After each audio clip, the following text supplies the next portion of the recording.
Good afternoon, everyone.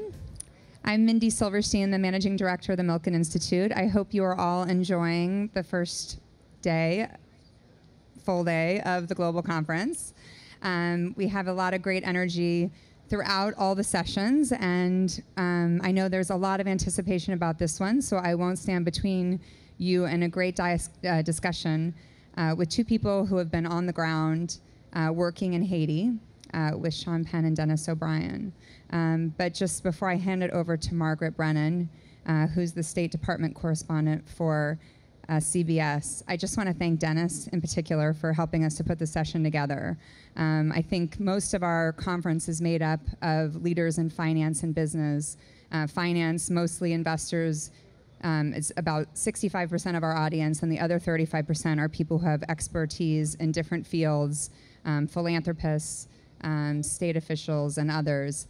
And so this is a session where we really bring that mix together with business and philanthropy, and and I think you'll hear in this session how important it is to be on the ground. And so we'll get to hear from their perspective. So Margaret, take it away. Thank you, guys.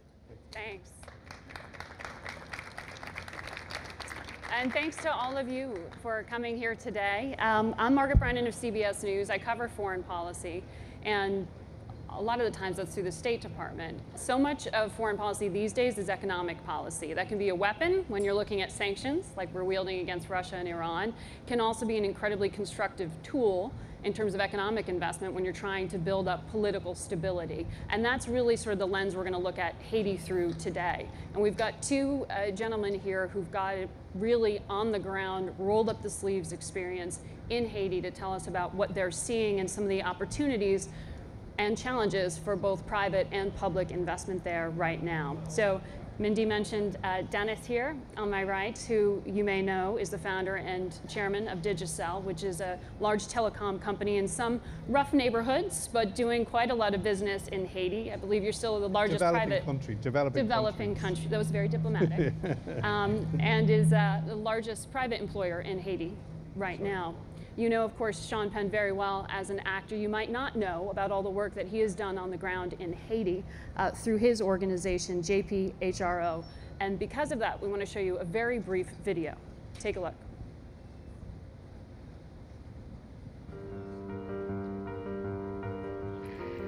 Breaking news out of Haiti, the largest, most powerful earthquake in the region's history has crippled the country, measuring 7.0. There are reports of toppled buildings there, dead bodies in the streets. There are reports of trapped victims screaming for help. There may be thousands of people dead, but any accurate number at this point is impossible to give you. Destruction in every direction around you, as far back as you can see. The numbness of the incident has now begun to give way to desperation.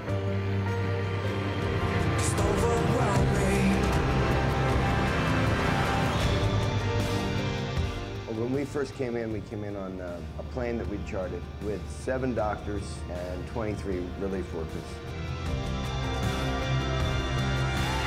Get there quickly. Stand by, being called. We were doing some very effective work here, and that we were doing it on a shoestring.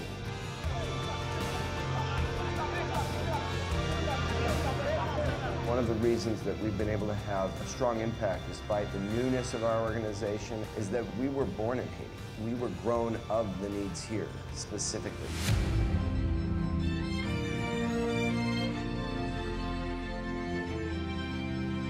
We're looking long.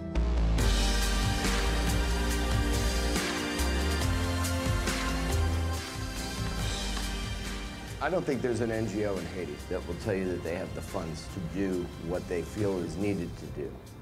But I can tell you that there is no NGO in Haiti that knows how they would use those funds the second they arrive, as directly as our organization.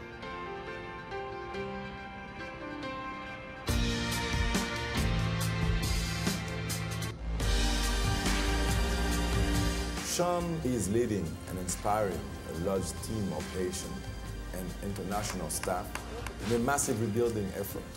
He is a friend and a champion for our country.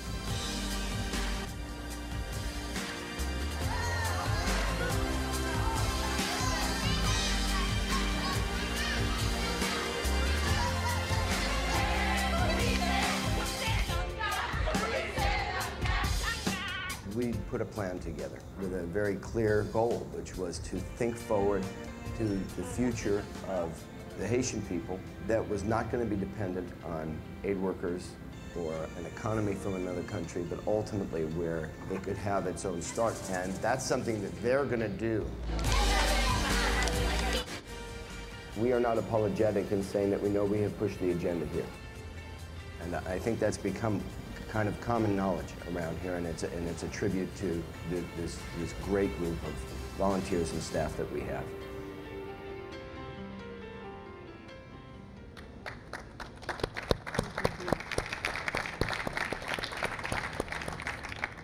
So, Sean, why don't you start us off here? I mean, the last time a lot of people checked in on Haiti was after this disaster. Mm-hmm. How did you get involved, and why have you stayed there? Well, I had got involved sort of accidentally. It was a matter of timing, and I had cleared my schedule for personal reasons. And then the earthquake happened, and we went down as an organization. Essentially, we went because there were no IV pain medications, and there were an enormous amount of traumatic injuries following the earthquake. So we went down with a mission of delivering morphine and ketamine to the hospitals and clinics that were doing the traumatic injury assistance. And in the time that I was there, it was really my first experience with the NGO world, and I felt that I recognized a way that it could work better, at least in the Haitian context, that shared a lot with the movie business, in that, you know, especially in emergency relief, the best time to get the set built is yesterday. And there were too many meetings and not enough decisions being made. As we went forward and we found ourselves wanting to see if we could improve that approach, and by being there past the emergency phase, moving into sustainable programs, this group that I would say was like the movie business with higher stakes, it became increasingly clear that what we had to do is Haitianize the organization. Our medical staff that had been entirely non-Haitian is now 100% Haitian.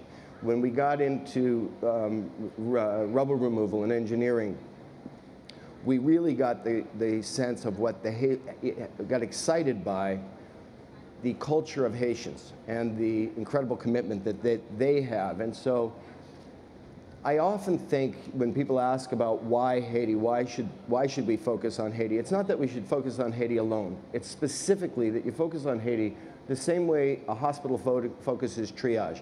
This is an example we know can win. And when it does win, it sets an example for many others. Those, for example, more complicated, the conflict zones and so on, that need so much emergency help and life-saving help. But now that we're in a moment in Haiti, and Denis will talk about this also, where we look at this year, where tourism is up 20%. It's the fastest growing economy in the Caribbean. That you have a place that's an hour and a half. We have a geographical sacred duty to Haiti. We have a national security interest in Haiti. As you know, being at the State Department, one of the great self-interests of the United States has to do with illegal immigration, narco trafficking, these kinds of things. As investment comes into Haiti, and we see all of that coming down and Haiti rising up, it becomes a very mutually beneficial place to work, and then incredibly rewarding because of the particular spirit of the Haitian people, and that's something that all of us that work in Haiti comment on.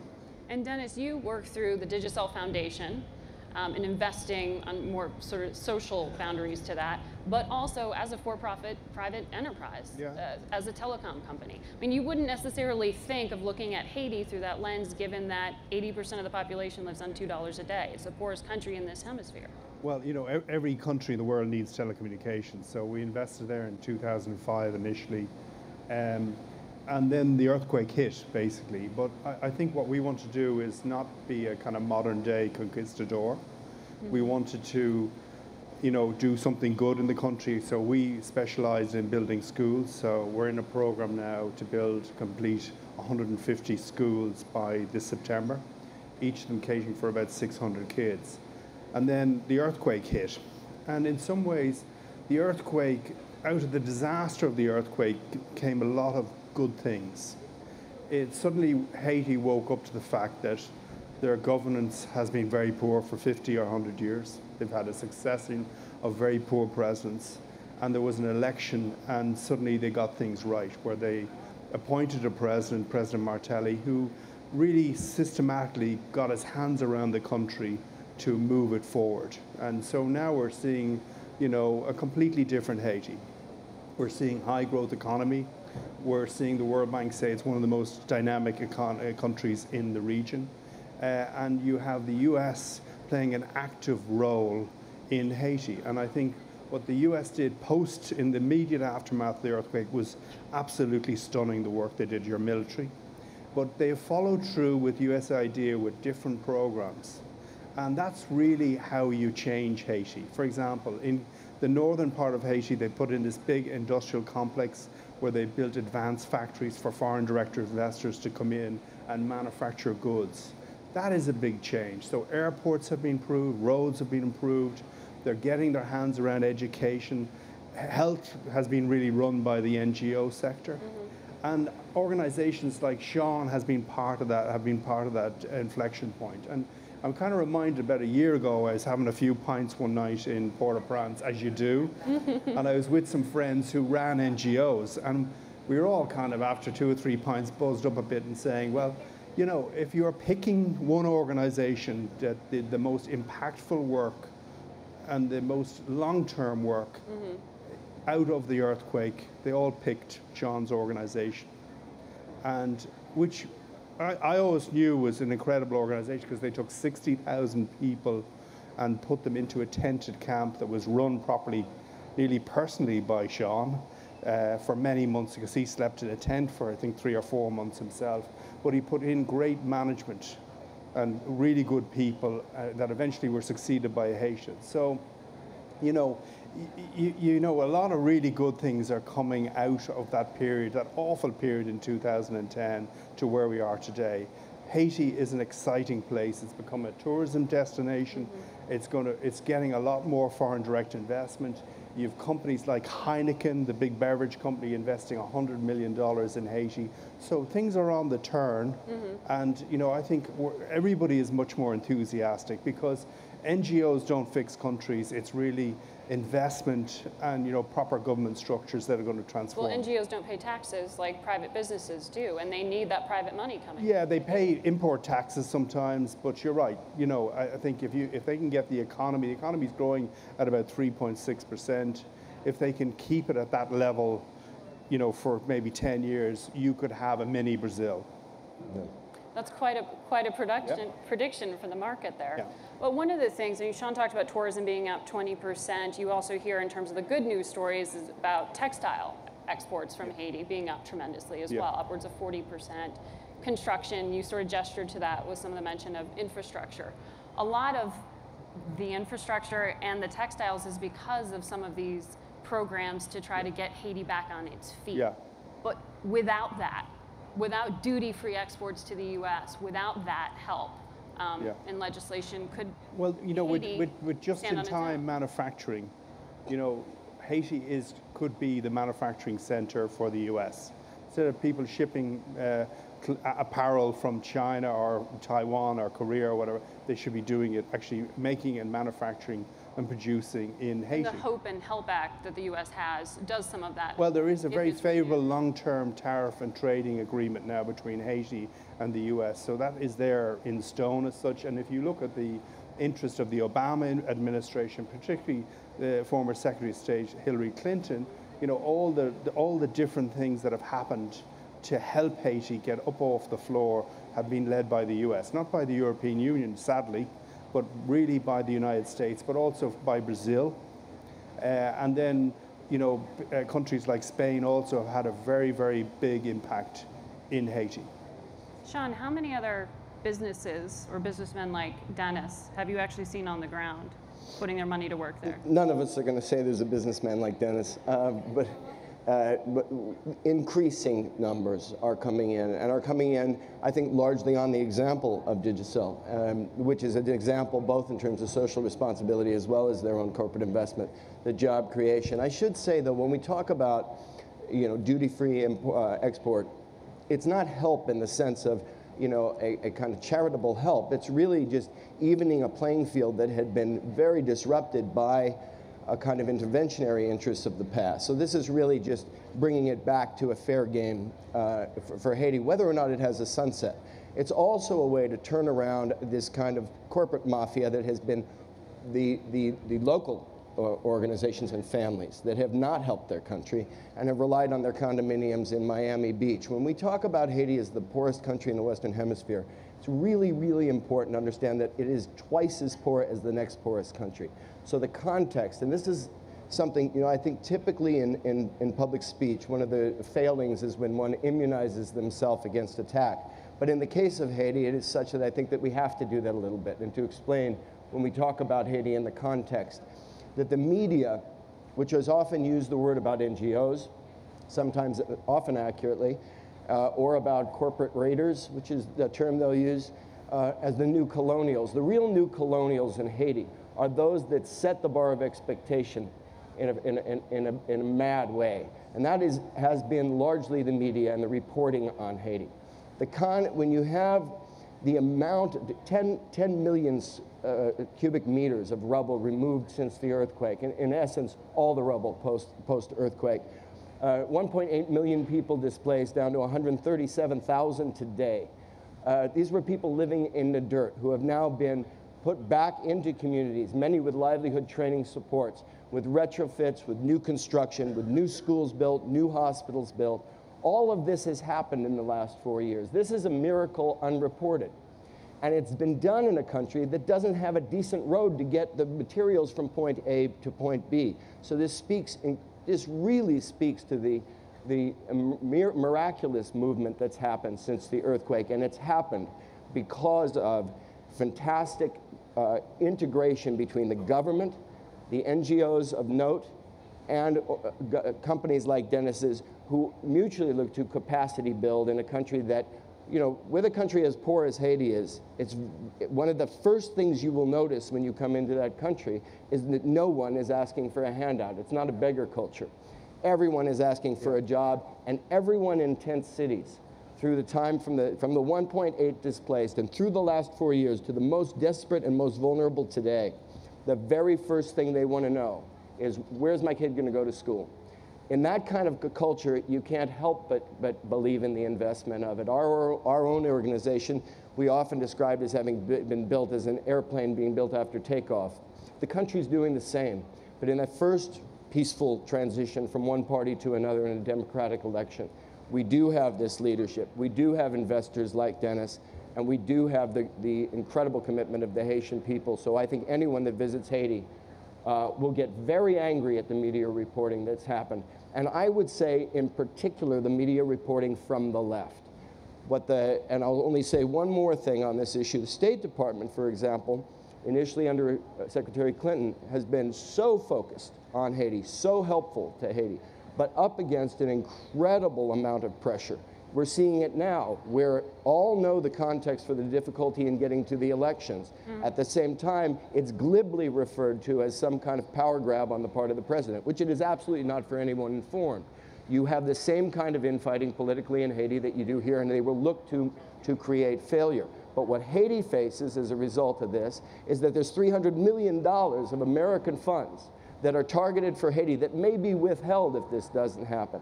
So I think it is our neighborly sacred obligation to get to know this country that we have, for our various reasons, gotten to know, that is right next door, and for the moment is not representing a great immigration threat to us, but we got to get involved for it not to. That $300 million you're talking about is just some of the bigger U.S. aid given. And just to clarify for all of you, there's some question because Haiti hasn't held elections in more than 2 years. They've been pushed off.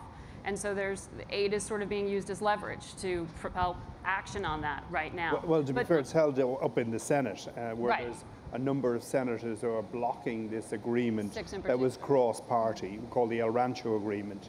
And once that blockage is removed, the elections will take place immediately. But there's this kind of brinkmanship over $300 million, right, which is a huge amount of money for Haiti.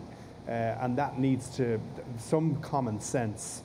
It's a bit of a Ukrainian standoff, needs to prevail. But what changes when those elections are actually held? I mean, to be fair, what Sean is saying about the media, I mean, the media doesn't report on planes landing safely at the airport, right? They report on the problems. But U.S. experts who are very involved in Haiti also point to the amount of progress that you've gestured to there. But they then say, but the politics is so frozen right now, and it's holding up commercial law, it's holding up land tenure changes, it's holding up things that are central to doing business. Mainly because there's no real political party. There are political groupings in Haiti, but you don't have Republicans and Democrats. Maybe, that's a good thing because they're at each other's throats, but you don't have political parties where they actually say, this is our policy, we're going to support the government, whether it's a coalition government or not. So that's why they have to have this election, and I think that's going to make another change in Haiti, in the landscape, where you then will be able to have a legislative program as such, which is holding back land reform and all the things that Sean has touched on. And specifically for those who are looking at business opportunities there, they're interested in making it easier to just find out who owns land if they want to go in and buy something. It's very difficult right now. Commercial law, they want to see change. They want to see a budget, right? Well, despite all the chaos, the government has introduced a lot of foreign direct investment laws. And what I'd say to people here, probably half the people in this gathering here, this town hall, are in business, and half of you are in philanthropy. If you're interested in philanthropy, go to your man and go and see what they have done down in Haiti, if you're interested in looking at it, because I'll guarantee you one thing: if you go to Haiti once, you'll be going there every month, because it grabs you like no other country. I mean, people talk about the magic of India and places like that. There is nothing like Haiti that I've seen, and I'm traveling nearly all the time, and the place I always gravitate back to was Haiti. And even post the earthquake, I used to go every 2 weeks, okay? Why? Because I was just so interested in the place, and it just grabs you. And so, so if there's people here who want to get involved in projects, you can see a really good team on the ground and doing incredibly impactful work with Sean's organization. If people are here who want to do foreign direct investment, it's worth a visit. Go down and meet the president, meet the prime minister, because there's no better location in terms of manufacturing. If you're manufacturing products in China or anywhere else, even in Eastern Europe or Turkey, you should consider going and manufacturing it in Haiti. The numbers are better. Sean, what are you seeing on the ground in terms of what might change, what you hope to change with the election, and on the NGO front, where you want to grow the organization? Well, this goes back to the point of leadership. I think now the NGOs have recognized, or been made to recognize rightfully by the president, that the NGOs working in concert with the ministries, working with supportive organizations, including Denis and Digicel has been very involved with all of us in the humanitarian efforts. But I kind of just like to crawl back for a second to the perception. The Ministry of Tourism has put out a line that says something like, things are happening everywhere.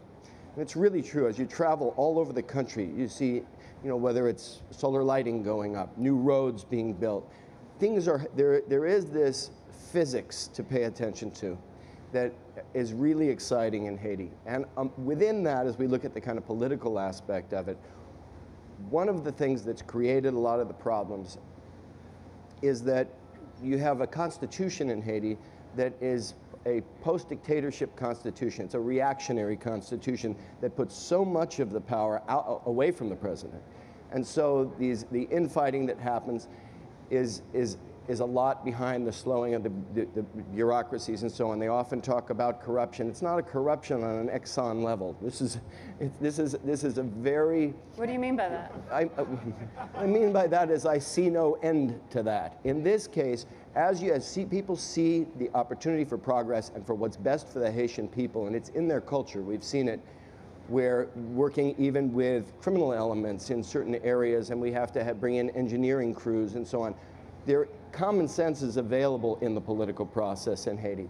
It's available even with those families that control so much. When there's security shown, one of the problems of all of those businesses is that they're strictly import businesses. As we start to shift that into export businesses, even the agreement, the election agreement being called the El Rancho Agreement. The El Rancho is a a newly refurbished, fantastic hotel, which speaks volumes about with the fact that they're having, that's where they're post-earthquake having this arrangement.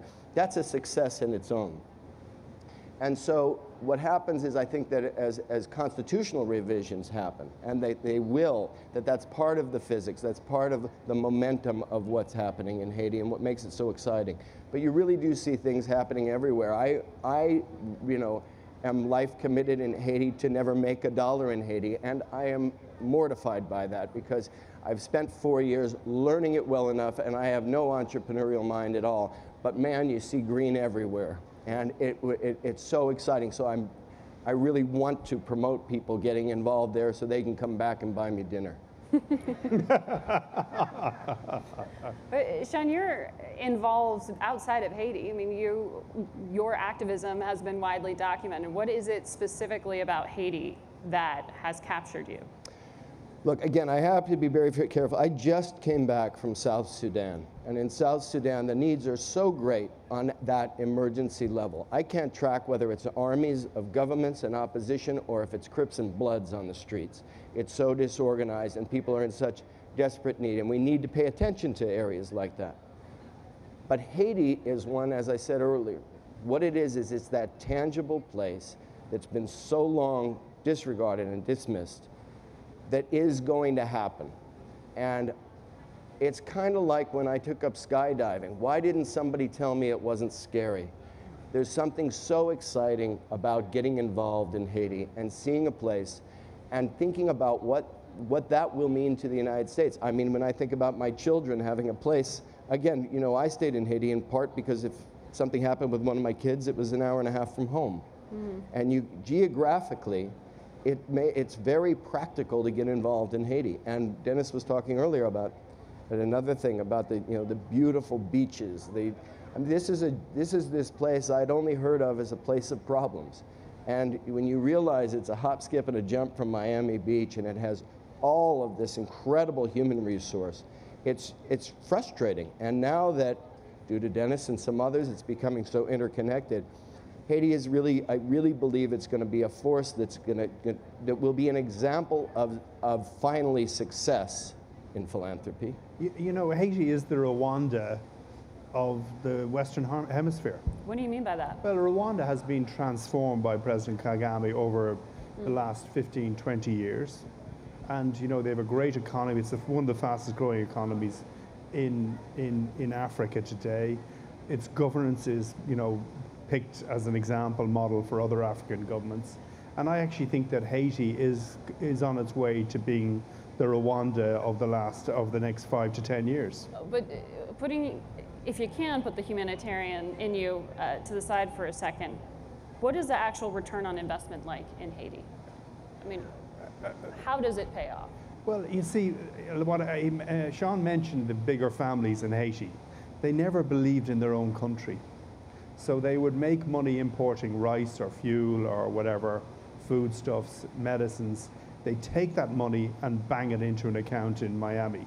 So they actually, we are accidental investors in telecommunications because none of the families in Haiti felt there was a market for mobile communications. So we nipped in under the fence and created a business, okay? So we were very, very lucky, very, very fortunate. So the returns in Haiti are as good as any country, any well-developed country that we operate in. What's the parallel? Well, if you take, we have a big investment in Cayman, Bermuda, Jamaica, Papua New Guinea, Fiji, all these places. It's just as profitable as it's the same. It's as good as everywhere else. It's just as profitable? Absolutely. And that's why I think for foreign direct investors, it's attractive. But also you've got this combination of a real interest because of the the State Department being interested now in fixing Haiti, but also you have the Venezuelans who are providing a lot of the cash through Petrocaribe they're putting in maybe $250 million a year through that. So, you know, it's a kind of unbeknowing, the US and the Venezuelans are cooperating on a project called Haiti, which probably they never ever thought about, but in reality, it has been the case. And a lot of praise has to go to the Venezuelans because they haven't, even in the change from Chavez to Maduro, they have not changed their policy in helping Haiti. They provide free energy. And they to provided also the first 300,000 vials of morphine post-earthquake. Yeah. The concern, you brought up Venezuela specifically and energy that they supply. The concern now with the political instability, or if that persists in Venezuela, is the financial well-being of PetroCaribe. Can they actually continue to subsidize? There is real concern. I think that's a kind of a U.S. media Haiti. phenomenon, to be honest with you. I'm not talking about the media, actually. I don't think they talk about it. I'm talking about I think, Haiti well, experts. you know, well, Sean is nearly an expert on Venezuela, but, you know, my reading of the situation is not that unstable, and there's no real threat to Haiti at the moment. But it's really how can you, it's all about funding. If you want to build roads, hospitals, a proper education system, you need funding. Austerity doesn't work. And you know, I think the great shame is that the European Union has done little or nothing for Haiti, particularly France, because France took reparations for giving up its colony and its slavery in Haiti right up until the 1950s, but they've done absolutely zero for Haiti ever since. Sarkozy landed in for 3 hours and left, and that was his, you know, contribution post the earthquake. So, you know, it's all about long-term funding of big projects, big capital programs that's going to change the country. Sean, Denis teed you up there on Venezuela. Do you believe that free energy supply is going to be able to continue, even given the pressure on PetroCaribe right now? Well, I think certainly what is true about what Denis said is that the instability that the media has been talking about is principally a media creation. The instability in Venezuela? Yes, I was in Venezuela with President Maduro a month and a half ago. It was very clear that it was that in terms of the violent opposition, and most of the violence was happening from the opposition, was a small group, and as President Maduro said on CNN, that was undermining the democracy of inclusion, which he had been pursuing and publicly pursuing with the opposition. There's a very highly funded group of mostly wealthy opposition forces organizing students, organizing for public display, and organizing for the consumption of a media that is very pushed. I mean, without selling anyone out, because this isn't the forum for it. But when we talk to State Department representatives, typically they understand the dynamic in Venezuela much better than would be spoken publicly. And the pressure, again, on the inside with certain senators, principally in the Republican Party, the political speak is allowing Venezuela to be perceived as though it's something similar going on in the Ukraine. It's a ludicrous observation. And the other thing that the United States knows very well in Haiti is that the Venezuelans get nothing back from what they give the Haitian people. But the United States gets something back, something very big back. Again, narco-trafficking, illegal immigration are the two principal concerns of the State Department in terms of Haiti. Mm-hmm. And without the Venezuelan investment, we would see a rush on both. And I think that, you know, it's one of the things, it's a really difficult struggle. Now I'm seeing colleagues in the motion picture business who have read one line about something or see because CNN or somebody says this is the way it is. They immediately get on board with this stuff on this anti-Venezuela stuff. And Venezuela has been the principal nation humanitarian organization, along with the United States, and often in collaboration with the United States in Haiti. And I applaud the best work of both of them. But do you think that that's a sensitive area for Haiti in terms of its reliance on if it's subsidized energy or if it's, you know, subsidized medicine? I mean, where are some of the areas that you want to grow your organization to fill these gaps? Well, I think the great thing is that you're seeing collaboration on all fronts with the United States, with Venezuela, all for the good of Haiti. if you just on an individual level, if you take Cheryl Mills, who was Chief of Staff to Secretary of State Clinton, she used to go down every 10 days in her own time to work on this project, bringing everybody together to build this big industrial park called Caracol. She brought in the investors into it. She did the whole thing from nuts to soup. So, you know, when you have people really interested, well, then you can make a lot of change very, very quickly, but also a lot of good. But I would say also on the fuel part of it, there's arguably a 50-year future on fuel for all economies. So as a leg up right now, it's essential for Haiti. But one of the things that we often discuss, and one of the big turnarounds that Haiti is going to have to complete, both to create its own middle class as well as to be able to start to be self-sufficient in every way, is in the agricultural sector. Yeah. So this is another part, you know, for anyone that's involved in agriculture. This is a big part, the reforestation of Haiti. Haiti has probably, you know, we all go to the Coffee Bean or Starbucks or Whole Foods. Haiti has what's been called by coffee experts the perfect storm, soil and seed for coffee, but it needs a canopy to grow under. So we need reforestation is a major part of it. And these are all the things that make me cautionary in my excitement about, or the way I share the excitement about Haiti. It's not going to be tomorrow. It's the next 10 or 15 years when we'll be able to see in our lifetime this incredible turnaround. And I think that'll stimulate a lot of philanthropy in other places because of the success it can be. So when you talk to people about putting money to work there, are you saying you've got to be there for at least 10 to 15? You've really got to be committed? Depends on the nature of their business investment. I think that anything that comes along with training that is pass-onable is of value to begin Because with. they've got to train labor to suit their business. Yeah, we're all looking at capacity building. It's the same thing that we do in our medical, where for example, in our organization, we had 2 medical facilities within reach of each other. So we reduced that, go to 1, and take whatever capacity we had there and turn resources we had there and turn it into capacity building locally. And as that happens, you start to see things, you know, seeds take on seeds and a lot of growth. You know, the best examples of organizations are Sean's, but also, like, for example, Partners in Health.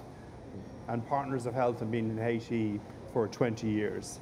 They effectively run the health service in conjunction with the Ministry of Health in the Central Plateau region. They built a big teaching hospital now outside Port-au-Prince.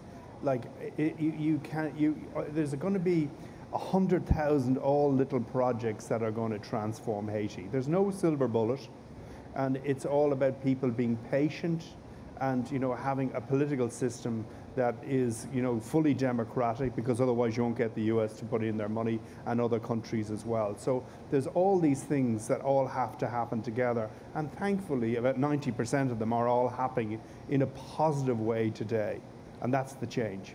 How do you provide health care for your employees there?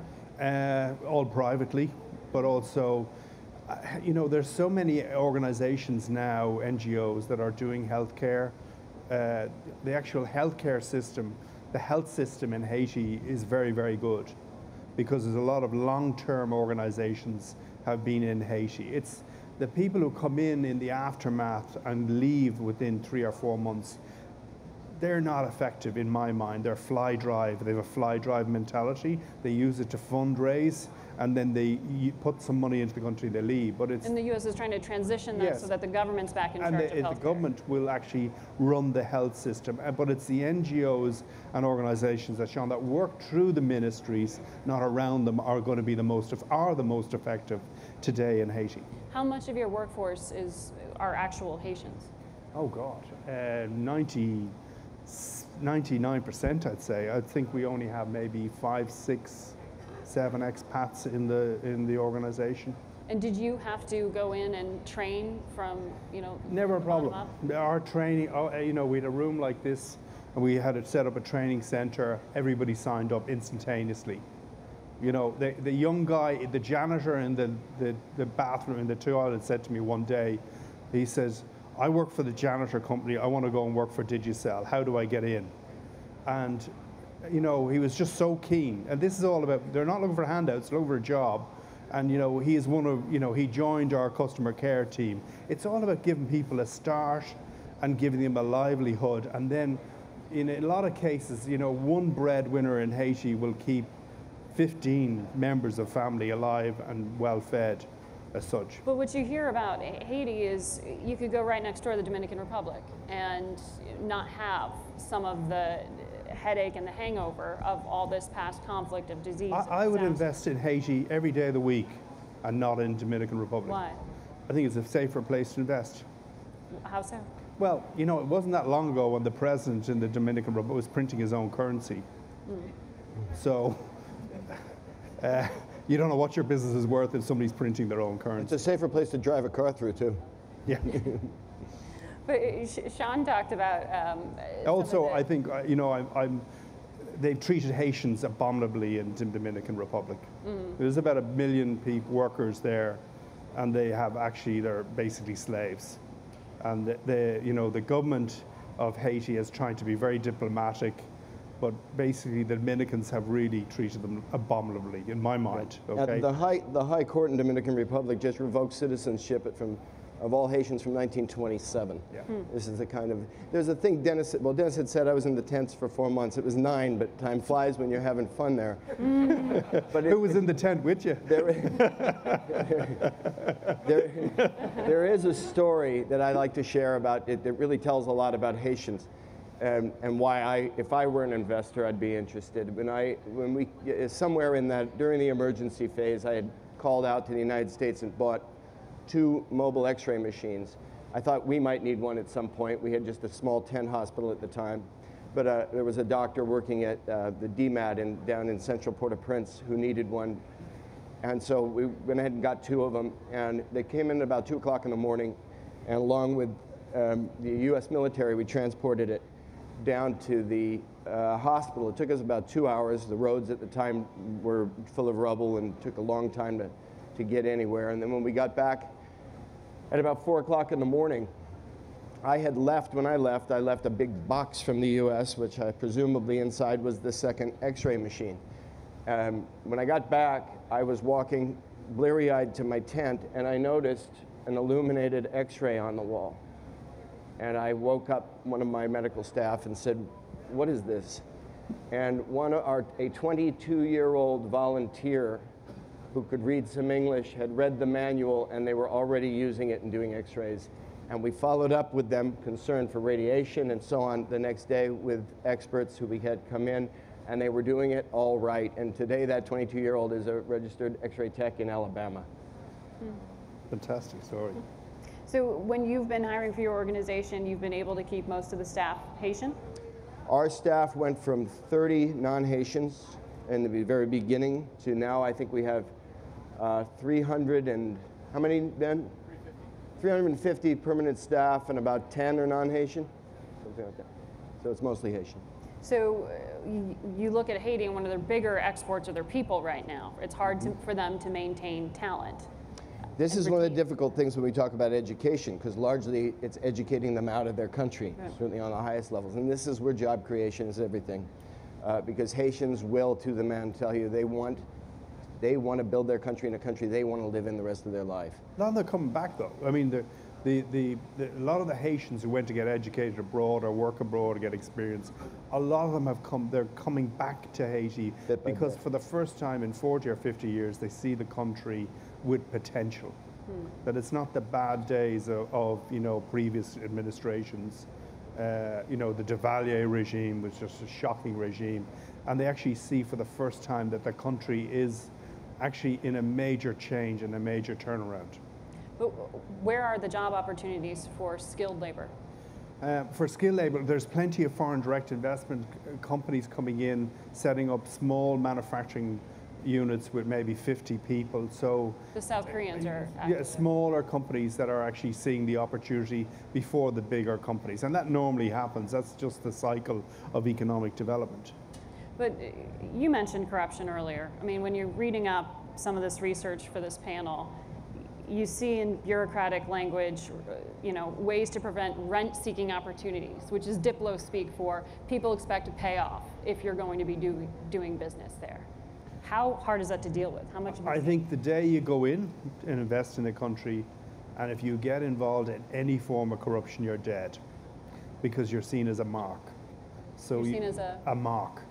basically people from there on will rob you. Will come and And extort money from you. So you cannot. So it's bad business. It's not that someone's policing it to prevent it. The people you send in to set up your business have to be properly trained that you actually don't get involved, even at the smallest petty levels.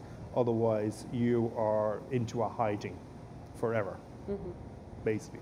So where do you see that? I mean, is it from the basic licensing? Is it the buying No, land? I mean, in our case, we went and bought a license for, I think it was $15 or $20 million from the government directly. We paid the money over, and that was it. And there was no problem. You know, we got a business license pretty quickly, and we just started hiring people. So it's not difficult. I mean, it's an hour and a half from Miami. You know, the airport is great. You go, you know, there's plenty of good hotels, and you will find talented people, and they're all fairly well trained, and you just need to upskill them a bit. So where you named agriculture, you've mentioned a few areas in construction infrastructure. You also have a hotel now, is that right? Tourism. Are you going to be investing more in I'm an the tourism accidental industry? hotelier, I might add. How's that? Because I had a few drinks one night and I said, we'll build a hotel here. And we ended up we're building a Marriott hotel with them. So You've just given a tip to everyone in the audience who wants to pitch you on something. No. Well, yeah. Take you to the I'm a pushover. But you know, on a serious note, I think, you know, if you want to have foreign direct investors, they want to sit in a branded hotel at night. Unfortunately, it wouldn't be my idea. You know, going to a branded hotel. If you're going to a country, I think you need to stay in a locally owned hotel. But you know, people like to go in button-down shirts to Marriott's, and it's a great product, a great hotel. But if you want to get foreign direct investors into Haiti, you need that kind of a hotel. And it's what is needed, and it's perfectly pitched for the business traveler. Great product. So you're helping Haiti brand, essentially, and market. Yeah. So, but what else do you need there? I mean, how's the transportation right now? The roads are all being improved on a gradual basis. Quite a lot of funding has gone into roads. There's the ports in Cap-Haïtien now and Port-au-Prince. They're being transformed and rebuilt as well, because that has been a blockage in terms of getting exports and imports in and out of the country. You have a fantastically dynamic minister for tourism, a woman called Stephanie Vildron, who is, you know, taken the whole tourism industry by the scruff of the neck and has done incredible things. You're seeing a year-on-year increase in tourism of 20%. So there's all these wonderful family-owned hotels that are dotted around the country. You know, this is not for people who are going to go on cruises. This is for people who want a bit of an adventure in their holiday. And, you know, Haiti was the playground in the 1950s for a lot of people from the US. I mean, it used to be the in place to go to. And, you know, from a cuisine point of view, the best food in the Caribbean is actually in Haiti. They're the best chefs you've ever seen. In Port-au-Prince, ironically, there's 30 fantastically brilliant restaurants, like top-of-the-bus restaurants. Now, you'd never expect that. So there's all these little things that add up to a lot if you're a tourist, and it's a kind of a sense of adventure. And I would only add also that I think it is, you know, reasonable to consider that Cuba may, in the next 10 years, open. And when that happens, it's an island hop.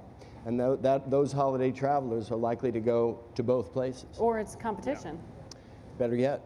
But all-inclusive tourism is the death knell in my mind for a lot of countries in the Caribbean, because they don't really have an impact on the wider economy, because people are fed in the hotels, you know, they drink, they've unlimited drink and gargle, and basically they don't go out to the restaurants and keep all the local businesses up and running. And they may go to a trinket shop near the airport, but that's the limit of it. And all the money goes to You don't want the cruise operation. business. You want people coming and staying. Yeah. It's more of a kind of an artisan feel and look about it. You know, it's like going to France and renting a car. Okay, the roads are a bit different. The attitude may be a bit different as well. But it's exciting. You move around, you know, that northern coast of Haiti, it's absolutely stunning. How hard is it for you to convince people to come with you to Haiti? Well, you know, early on it was more difficult. Now I think people are showing more and more interest. I think the security improvements have made it, you know, a lot better for people. And then there, you know, we do know that there was a problem with cholera that put people off for a while. There's 90% improvement there. 8,000 people died. 8,000 people died in the, listen, this is, cholera, it should be noted, is not a dangerous thing if there's clean water around. You don't die from cholera unless it's neglected. No visitor is going to die from cholera. So it's a kind of there's a mythology about it. Mm-hmm. Where there was no and continues to be no access to clean water, to the education about how to deal with it. We know in Haiti we had as many doctors transported out by helicopter and truck out of our organization into rural areas as we did people with drawings showing how to wash your hands. That there were really basic things that had to be. Now those between, Denis mentioned PIH, MSF, working with the Ministry of Health and with UN organizations has done an extraordinary job. Eradication still is the golden goal. But in terms of its true impact on tourism, it should have none. So since that time, it's become much easier. A lot of people that I've asked to go down have come down and then have as Denis said, it's a bag of chips. You don't eat just one; they come back. The UN has admitted some role, if not responsibility, for beginning that cholera epidemic. When you're going down there, how do you guarantee that your workers are getting clean water? And how do you guarantee the people at the Marriott get clean water? Oh, it's easy. That's easy. Look, I've been there maybe 60, 70 times, never got sick. Yep. And I've traveled all over the country, so it's not a problem, not a big deal. I think the UN needs to fess up here. And they need to say, we screwed up with this cholera problem, okay? It's kind of what happened in Rwanda. The UN screwed up there as well, okay? Different scale. Different scale, but nevertheless, 8,000 people lost their lives in this case, and 90,000 people got very, very ill. Just to clarify, the UN has been accused and has somewhat admitted that some of its workers on the ground made some mistakes with how they disposed. I came into the Nepalese battalion, the UN peacekeepers, and their leach system into the Artibonite River. And that's what it grew out of. I think they're better off for once and for all putting their hands up and say mea culpa. And then people can move on, and then there's much more trust in the UN for all the local population. But for the UN staff in Haiti, post what happened, they've been under a lot of pressure and they got dogs abuse from the locals, basically, because they were, in their minds, responsible for bringing cholera. And it was a particular, pretty virulent strain of cholera. So do you build your own filtration systems? That's just part of the run-of-the-mill. You build your own water supply filtration, you build your own electricity generation. You just have to do those things. But you see, if you're American or European, you start looking at the problems of investing in a country of Haiti instead of looking at the opportunity. And that's why Asian investors have really seized the day.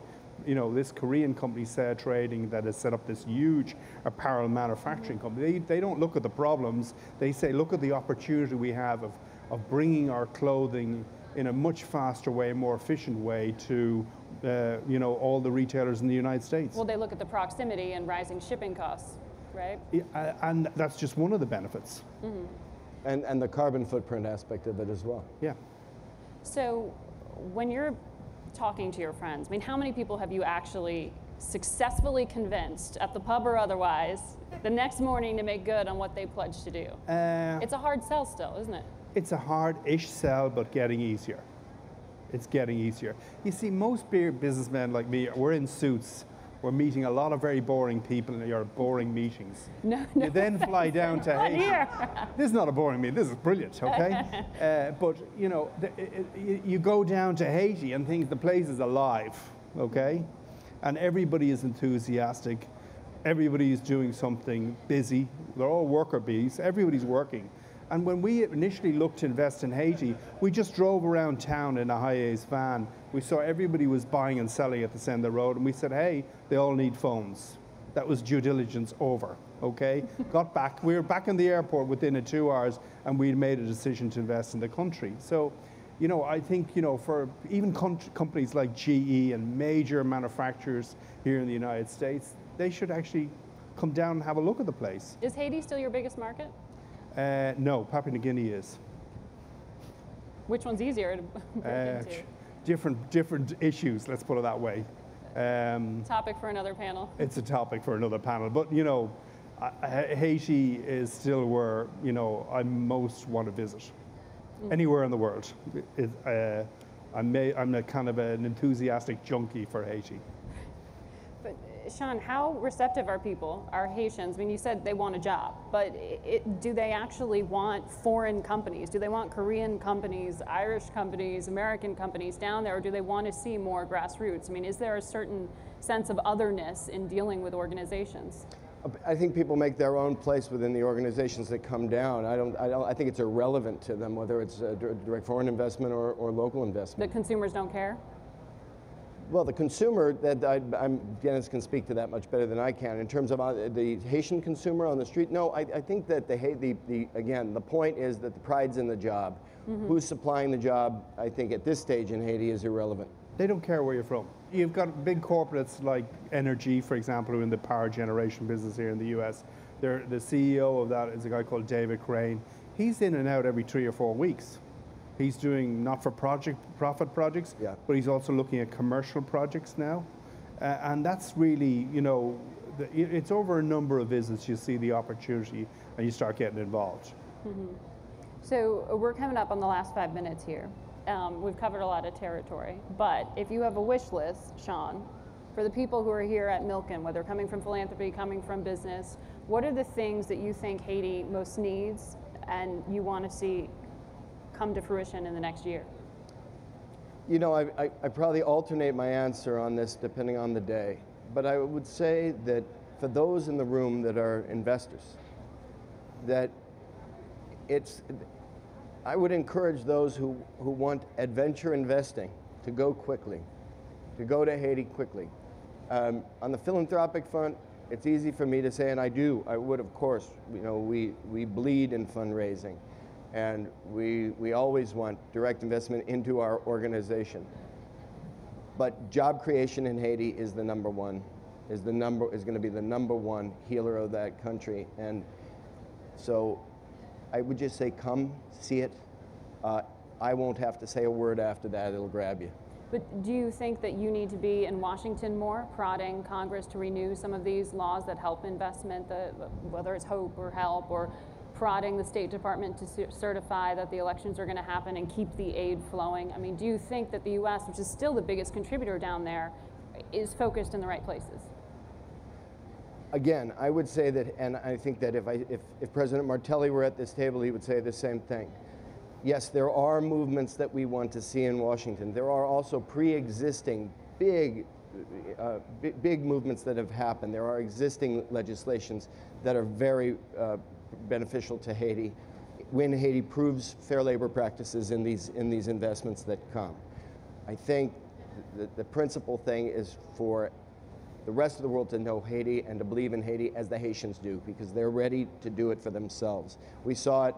I remembered having a conversation with Mitch Landrieu in New Orleans when he said that he lost the first mayoral campaign because he ran on the basis that he would get the federal government to help take care of it, and of course they were not, and he knew it, they weren't. When he ran saying they're not going to help us, we got to do it for ourselves, that's what's exciting about Haiti. We know that Haiti can't do it by itself, but as long as they are willing to, they get a little boost from investment.